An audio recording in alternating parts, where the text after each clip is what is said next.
Hi, so we're going to talk about the educational relevance of the book Petey. Something big to remember when doing anything with any novel that involves a disability is having a conversation with students, just explaining what it means to be an able-bodied person and talking about what it means to not be an able-bodied person, and how even if you are not an able-bodied person, that doesn't make you any different than somebody who is. It just means that you're special and you have different qualities about you.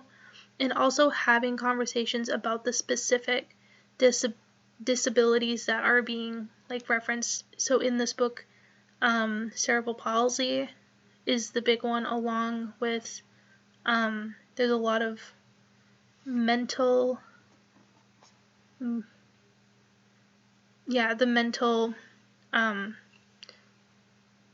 intellectual disabilities and the different severities of those that were referenced in the book.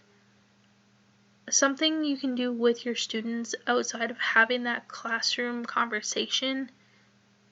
in the case of cerebral palsy is, and I found this one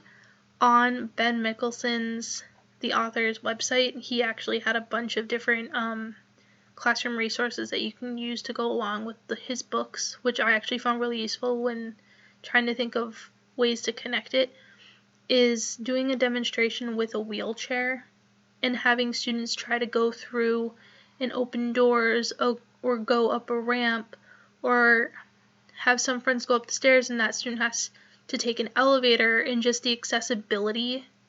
that places have and the reasoning why we have different accessibility access points in certain buildings and everywhere, and even just ramps to get onto the sidewalk from the street.